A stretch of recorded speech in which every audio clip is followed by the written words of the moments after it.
नमस्कार दोस्तों, हमारे चैनल इलेक्ट्रीशियन मोलेराम में आपका स्वागत है। अगर आप एक ITI स्टूडेंट हो या फिर जिनको इलेक्ट्रीशियन बनना है तो उनके लिए हाउस वायरिंग सीखना बहुत ज़रूरी हो जाता है। तो इसलिए मैं आपको इस वीडियो में हाउस वायरिंग कैसे किया जाता है एनिमेशन के थ्रू बताऊंगा। इस वीडियो में मैं आपको main line wiring, panel wiring, circuit wiring, inverter wiring, board looping wiring, AC wiring और पॉइंट के लिए वायरिंग कैसे करते हैं सब कुछ डिटेल में सिखाऊंगा। इस वीडियो को पूरा देखने के बाद आपको हाउस वायरिंग से रिलेटेड 70 से 80% नॉलेज हो जाएगा, जिसके बाद आप आसानी से प्रैक्टिकली हाउस वायरिंग कर पाएंगे। तो वीडियो को अंत तक बने रहें और अधिक से अधिक आउटपुट प्राप्त करें। तो आइए सबसे पहले बात करते हैं कि हाउस वायरिंग में कहाँ कितने mm का वायर यूज करना चाहिए। यदि आपके यहाँ सिंगल फेस मीटर लगने वाला है तो हम बिजली के खंभे से मीटर तक 2 वायर न्यूट्रल व फेस कहलाते हैं। लेकिन यदि आपके यहाँ 3 फेस मीटर लगने वाला है तो हम बिजली के खंभे से मीटर तक टोटल 4 वायर लाते हैं, जिसमें हमारा 3 फेस व 1 न्यूट्रल रहता है। बात करें इसकी साइज़ की कि हमें कितने mm का वायर रखना चाहिए, तो ये हमारे घर के लोड पर डिपेंड करता है। अगर आपके घर में लोड ज़्यादा नहीं है तो आप 4 mm का double core silver wire use करें। लेकिन यदि आपके घर का लोड बहुत अधिक होने वाला है, जैसे 2 या 2 से ज़्यादा AC लगने वाले हैं, गीजर वगैरह लगने वाला है, तो फिर आप 6 mm का double core silver wire use करें। अब ये मेन लाइन वायर मीटर के आउटपुट से निकलकर पैनल में जुड़ता है। वायर की साइज़ सेम रहता है। जितने mm की वायर हम खंभे से मीटर तक डाले हैं उतने ही mm का वायर हम मीटर से पैनल में डालते हैं, लेकिन वायर हमारा सिल्वर ना होकर कॉपर वायर रहता है। इसके साथ एक 4 mm का earthing copper wire earthing hole से पैनल तक डाला जाता है। पैनल में हम लूपिंग के लिए 4 mm का वायर यूज करेंगे, क्योंकि इसी पैनल से पूरे घर में सप्लाई दी जाती है। अब रूम में लगे स्विच बोर्ड को मेन लाइन सप्लाई देने के लिए हम पैनल से रूम के स्विच बोर्ड तक 4 वायर न्यूट्रल, फेस, अर्थिंग व इन्वर्टर का डालते हैं। ये हमारा सर्किट कहलाता है। इसमें हम न्यूट्रल फेज वायर 2.5 mm का रखते हैं, इन्वर्टर वायर 1.5 mm का, अर्थिंग वायर 1 mm का रखते हैं। अब हमारे बेडरूम में 2 या 2 से अधिक स्विच बोर्ड होते हैं, तो एक बोर्ड से दूसरे बोर्ड तक मेन लाइन सप्लाई देने के लिए 4 वायर न्यूट्रल फेज, इन्वर्टर व अर्थिंग का डाला जाता है, जिसमें वायर साइज न्यूट्रल व फेस का हम 2.5 mm का रखते हैं, इन्वर्टर वायर 1.5 mm का और अर्थिंग वायर 1 mm का रखते हैं। अब स्विच बोर्ड से बल्ब या फैन को चलाने के लिए बोर्ड से बल्ब तक 2 वायर न्यूट्रल व फेस के डालते हैं, जिसकी साइज हम 1 mm रखते हैं। इसके बाद इन्वर्टर आउटपुट से एक 2.5 mm का वायर पैनल तक ले जाया जाता है। लास्ट में बात करें AC वायरिंग की, तो MCB पैनल से AC के बोर्ड तक 2 वायर सेपरेट न्यूट्रल फेस का लाया जाता है, जिसकी साइज़ 1 टन AC के लिए 2.5 mm रखते हैं, लेकिन 1.5 या 2 टन AC के लिए 4 mm वायर यूज में लेना चाहिए। दोस्तों, ये थी वायर की साइज़ की बात। आइए अब देखते हैं कि हमारे MCB पैनल में कितने एम्पियर की MCB लगनी चाहिए। तो सबसे पहले एक आइसोलेटर लगाया जाता है, जिसमें मेन सप्लाई आकर जुड़ता है। इसकी साइज लोड के हिसाब से 40 से 63 एम्पियर के बीच रख सकते हैं। AC के लिए हम सेपरेट MCB लगाते हैं, तो AC यदि आप 1 टन की है तो हम उसमें 20 एम्पियर की MCB लगाएंगे। लेकिन यदि आपका AC 1 टन से ज़्यादा का है तो फिर आप 25 या 32 एम्पियर का MCB यूज करें। इसके बाद रूम के सर्किट के लिए ज़्यादा से ज़्यादा 16 एम्पियर का MCB यूज करना चाहिए। लास्ट में हम इन्वर्टर सर्किट के लिए 6 या 10 एम्पियर का MCB यूज कर सकते हैं। चलिए अब वायरिंग स्टार्ट करते हैं। तो हम आपको 2 BHK की वायरिंग करके दिखाएंगे, जिसमें हमारा 2 बेडरूम, 1 किचन और 1 बाथरूम है। हमारे दोनों बेडरूम में एक ट्यूबलाइट, एक फ़ैन और एक AC लगा है, जिसको हम रूम में लगे 12 वे के बोर्ड से ऑपरेट करेंगे। इसके बाद किचन में एक ट्यूबलाइट, एक बल्ब और एक एक्वागार्ड लगा है, जिसको हम 8 वे के बोर्ड से ऑपरेट करेंगे। आगे बाथरूम में एक बल्ब और एक गीजर लगा है, जो कि 6 वे के बोर्ड से ऑपरेट होगा। हॉल में हमारा इन्वर्टर का सेटअप है। इन्वर्टर चार्जिंग के लिए हम 3 वे का बोर्ड लगाए हैं। इसके बाद घर में एक सिंगल फेज लाइन मीटर है और उसके साथ MCB पैनल लगा है। पैनल में हम 63 एम्पियर का आइसोलेटर लगाए हैं, साथ में 9 MCB लगाए हैं, जिसमें 2 MCB 20 एम्पियर का AC के लिए है। उसके बाद 4 MCB मेन लाइन सर्किट के लिए है जो कि 10 एम्पियर का है, और लास्ट में 3 MCB हम इन्वर्टर सर्किट के लिए लगाए हैं जो कि 6 एम्पियर का है। चलिए वायरिंग करते हैं। तो हम इस एनिमेशन वीडियो में वायरिंग की शुरुआत मेन लाइन मीटर से करेंगे। एक्चुअल में जब हम प्रैक्टिकली हाउस वायरिंग करते हैं तब वायरिंग की शुरुआत पॉइंट वायरिंग से करते हैं। मतलब ये जो हमारे रूम में बल्ब ट्यूबलाइट वगैरह लगा होता है उसके लिए पहले वायर डालते हैं, फिर उसके बाद रूम के एक बोर्ड से दूसरे बोर्ड तक फेस न्यूट्रल देने के लिए बोर्ड टू बोर्ड वायरिंग करते हैं। फिर सर्किट वायरिंग किया जाता है, साथ में AC वायरिंग करते हैं जो हमारे पैनल से बोर्ड तक रहता है।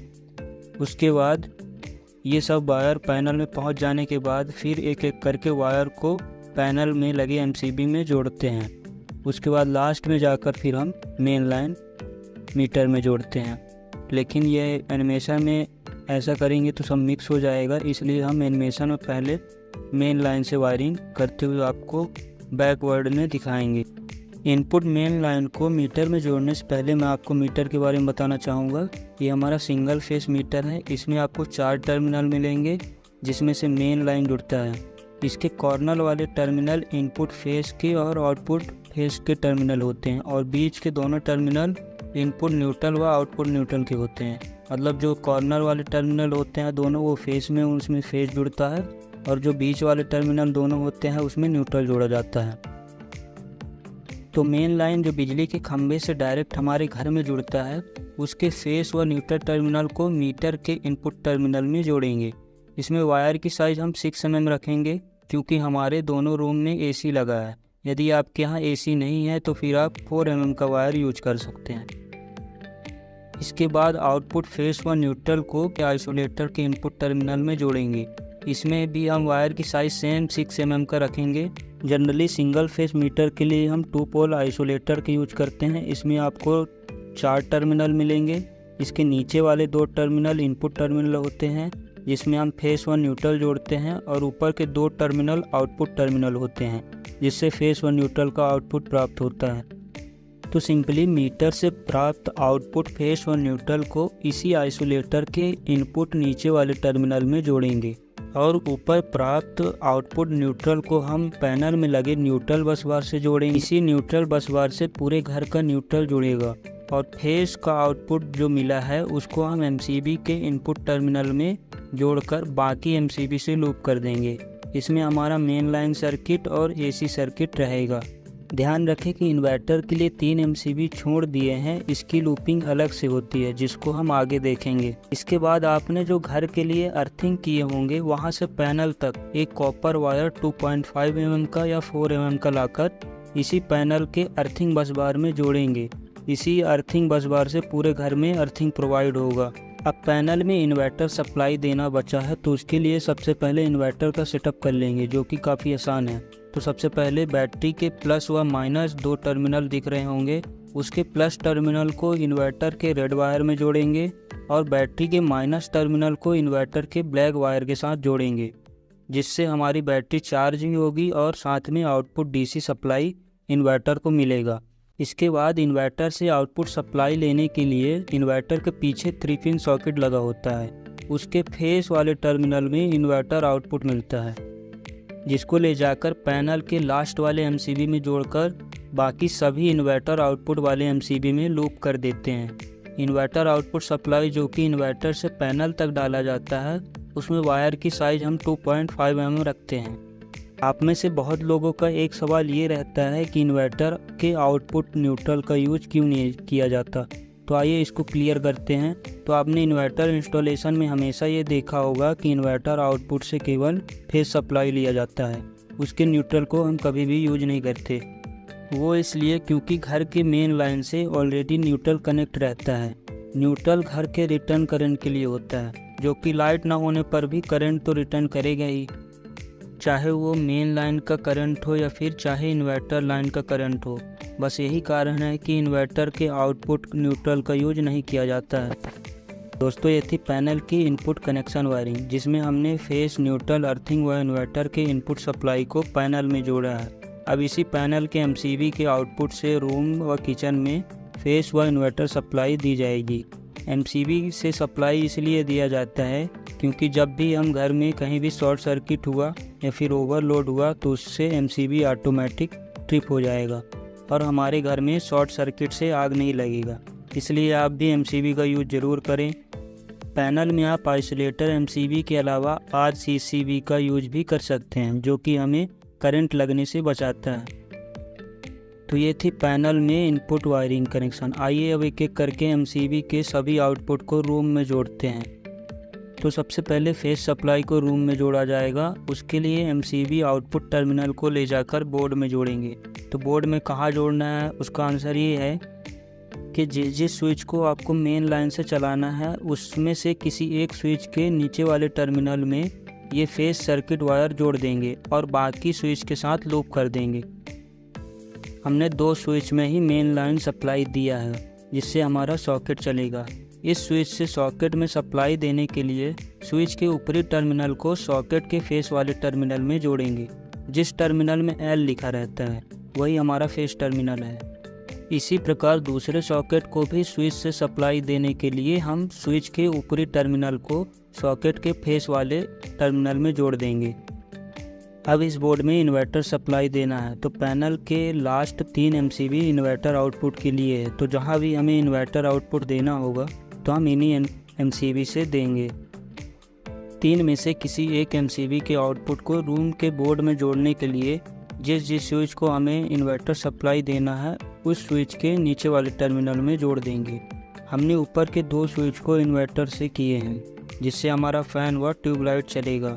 अब स्विच से फैन व ट्यूबलाइट को सप्लाई देने के लिए स्विच के ऊपरी टर्मिनल को ट्यूबलाइट में जोड़ेंगे और फैन वाले स्विच के ऊपरी टर्मिनल को पहले रेगुलेटर के एक टर्मिनल में जोड़ेंगे, फिर इसी रेगुलेटर के दूसरे टर्मिनल को फैन से जोड़ देंगे।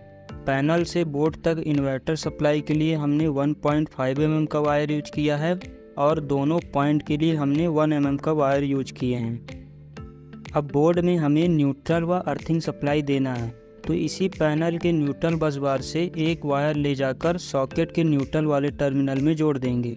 यही वायर हमारे दूसरे सॉकेट में लूप हो जाएगा। इसके लिए हम 2.5 mm का वायर यूज करेंगे। अब हमारे ट्यूबलाइट व फैन को चलाने के लिए भी न्यूट्रल की आवश्यकता होती है। तो ट्यूबलाइट व फैन में न्यूट्रल इसी सॉकेट से ले जाकर जोड़ेंगे। इसके लिए हम 1 mm का वायर यूज करेंगे। इसके बाद बोर्ड में अर्थिंग अटैच करने के लिए पैनल के अर्थिंग बस बार से एक पतली वायर 1 mm का बोर्ड तक ले जाएंगे और उसको सॉकेट के ऊपरी टर्मिनल में जोड़ देंगे और यही हमारा अर्थिंग दूसरे सॉकेट के अर्थिंग वाले टर्मिनल में जुड़ जाएगा। अब चलिए एसी वायरिंग करते हैं। तो एसी चलाने के लिए हमने बोर्ड में डीपी स्विच लगाया है जिसमें वायर जोड़ने के लिए आपको 4 टर्मिनल दिखेगा। नीचे वाले 2 टर्मिनल न्यूट्रल और फेस इनपुट के लिए होता है और ऊपर वाले 2 टर्मिनल न्यूट्रल और फेस आउटपुट के लिए होता है। चूँकि एसी का लोड बहुत अधिक होता है तो इसलिए हम पैनल में एसी के लिए सेपरेट एमसीबी और पैनल से बोर्ड तक एसी के लिए सेपरेट सर्किट लाते हैं। तो डीपी स्विच में फेस इनपुट सप्लाई देने के लिए पैनल में लगे एसी एमसीबी से एक फेस वायर ले जाकर डीपी स्विच के नीचे वाले इनपुट फेस टर्मिनल में जोड़ेंगे। इसी प्रकार डीपी स्विच में न्यूट्रल जोड़ने के लिए पैनल के न्यूट्रल बस बार से न्यूट्रल को भी डीपी स्विच के इनपुट टर्मिनल में जोड़ेंगे। अब डीपी स्विच के आउटपुट फेस व न्यूट्रल टर्मिनल को एसी के सॉकेट में जोड़ना है। तो उसके लिए डीपी स्विच के आउटपुट फेस को सॉकेट के फेस टर्मिनल में जोड़ेंगे और आउटपुट न्यूट्रल को सॉकेट के न्यूट्रल वाले टर्मिनल में जोड़ेंगे। इसके बाद सॉकेट में बचे अर्थिंग टर्मिनल में अर्थिंग जोड़ने के लिए नीचे के सॉकेट के अर्थिंग वाले टर्मिनल में लूप कर देंगे। हमारा एसी 1 टन का था तो इसलिए हमने एसी वायरिंग के लिए 2.5 mm का वायर यूज किए हैं। लेकिन यदि आपका एसी 1 टन से ज़्यादा है, 2 टन का या 1.5 टन का है, तो फिर आप 4 mm का वायर ही यूज करें। दोस्तों, ये हमारे पहले रूम की वायरिंग कंप्लीट हो चुकी है। इसी प्रकार दूसरे रूम की वायरिंग करेंगे। दूसरे रूम की वायरिंग हमारी सेम पहले रूम जैसा है तो इसलिए हम ज़्यादा डिटेल में बात नहीं करेंगे, ऐसे ही नॉर्मली समझ लीजिए। तो पैनल के एमसीबी से एक मेन लाइन का फेस ले जाकर सॉकेट के लिए लगे स्विच में जोड़ देंगे, जिसका आउटपुट सॉकेट में जुड़ेगा। इसके बाद पैनल से इन्वर्टर आउटपुट लेंगे, जिसको फैन व ट्यूबलाइट के लिए लगे स्विच में जोड़ेंगे। पहले स्विच का आउटपुट ट्यूबलाइट में जुड़ जाएगा और दूसरे स्विच का आउटपुट फैन रेगुलेटर्स के एक टर्मिनल में जुड़कर दूसरे टर्मिनल फैन में जुड़ेगा। इसके बाद न्यूट्रल जोड़ने के लिए पैनल के न्यूट्रल बस बार से न्यूट्रल ले जाकर सॉकेट के न्यूट्रल वाले टर्मिनल में जोड़ेंगे, जिसको दूसरे सॉकेट के न्यूट्रल वाले टर्मिनल में लूप कर देंगे और इसी न्यूट्रल को ट्यूबलाइट व फैन में जोड़ देंगे। इसी प्रकार पैनल के अर्थिंग बस बार से एक वायर ले जाकर सॉकेट के अर्थिंग वाले टर्मिनल में जोड़ेंगे और फिर इसी अर्थिंग को दूसरे सॉकेट के अर्थिंग वाले टर्मिनल में लूप कर देंगे। लास्ट में एसी सर्किट के लिए एमसीबी के एक फेस वायर उठाकर डीपी स्विच के नीचे वाले टर्मिनल में जोड़ेंगे और इसी प्रकार न्यूट्रल बस बार से न्यूट्रल को उठाकर हम डीपी स्विच के न्यूट्रल वाले टर्मिनल में जोड़ देंगे। डीपी स्विच से प्राप्त न्यूट्रल और फेस आउटपुट को ऊपर लगे एसी सॉकेट में जोड़ देंगे और नीचे के सॉकेट से अर्थिंग भी अटैच कर देंगे। दोस्तों, दोनों रूम की वायरिंग सेम थी जो कि हमने कर लिया है। अब किचन की वायरिंग करते हैं। तो किचन में हमारा 6 वे का बोर्ड लगा है, जिससे एक ट्यूबलाइट, एक बल्ब, एक एक्वागार्ड और एक नॉर्मल सॉकेट चलेगा। तो पैनल से हम एक मेन लाइन सर्किट वायर ले जाकर एक्वागार्ड और सॉकेट वाले स्विच के नीचे वाले टर्मिनल में जोड़ेंगे, जिसका आउटपुट सॉकेट के फेस वाले टर्मिनल में जुड़ जाएगा। साथ ही हमने एक्वागार्ड के लिए इसमें एक स्विच लगाया है, उसका आउटपुट जाके ऊपर लगे एक्वागार्ड सॉकेट के फेस वाले टर्मिनल में जुड़ेगा। इसके बाद स्विच बोर्ड में इन्वर्टर सप्लाई देने के लिए पैनल के इन्वर्टर आउटपुट एमसीबी को इस बोर्ड के शुरू के 2 स्विच के नीचे वाले टर्मिनल में जोड़ देंगे। इस स्विच से हमारा ट्यूबलाइट और बल्ब जलेगा। तो एक स्विच के आउटपुट को हम ट्यूबलाइट से जोड़ेंगे व दूसरे स्विच के आउटपुट को हम बल्ब से जोड़ देंगे। इसके बाद इस बोर्ड में न्यूट्रल जोड़ा जाएगा। तो पैनल के न्यूट्रल बस बार से न्यूट्रल को लाकर इस बोर्ड में लगे सॉकेट के न्यूट्रल वाले टर्मिनल में जोड़ेंगे। इसके बाद इसी न्यूट्रल को ऊपर लगे एक्वागार्ड के सॉकेट में जोड़ते हुए ट्यूबलाइट व बल्ब में जोड़ेंगे। लास्ट में पैनल के अर्थिंग बस बार से बोर्ड में लगे सॉकेट के अर्थिंग वाले टर्मिनल में जोड़ देंगे और ऊपर लगे सॉकेट के अर्थिंग वाले टर्मिनल में लूप कर देंगे। हमारे किचन की वायरिंग भी कंप्लीट हो चुकी है। अब बाथरूम की वायरिंग करेंगे। तो बाथरूम के लिए हम अलग से सर्किट नहीं दौड़ाएंगे। इसके लिए हम क्या करेंगे कि किचन के बोर्ड से neutral face earthing inverter supply हम बाथरूम के बोर्ड तक दे देंगे। तो किचन के बोर्ड से फेस को एक वायर से जोड़कर बाथरूम के बोर्ड के स्विच में जोड़ेंगे और इसी फेस को आगे गीजर के लिए लगे डीपी स्विच के इनपुट टर्मिनल में जोड़ देंगे, जिसका आउटपुट फेस हमारे गीजर के लिए लगे ऊपर सॉकेट के फेस वाले टर्मिनल में जुड़ जाएगा और जो हमने स्विच में वो फेस दिया था उसको भी हम बगल के सॉकेट के फेस वाले टर्मिनल में जोड़ देंगे। इसके बाद किचन के बोर्ड से एक इन्वर्टर वायर लेंगे, जिसको बाथरूम के बोर्ड में बल्ब वाले स्विच में जोड़ेंगे। इस स्विच का आउटपुट बल्ब में जाकर जुड़ जाएगा। अब न्यूट्रल को भी किचन के बोर्ड से उठाकर बाथरूम के बोर्ड में लगे सॉकेट के न्यूट्रल वाले टर्मिनल में जोड़ेंगे। फिर इसी न्यूट्रल को आगे डीपी स्विच के इनपुट टर्मिनल में लूप कर देंगे, जिसका आउटपुट ऊपर लगे गीजर के सॉकेट के न्यूट्रल वाले टर्मिनल में जुड़ जाएगा। इसके बाद बल्ब को भी यही न्यूट्रल प्रोवाइड करा देंगे। लास्ट में अर्थिंग को किचन के बोर्ड से बाथरूम के बोर्ड में जोड़ देंगे।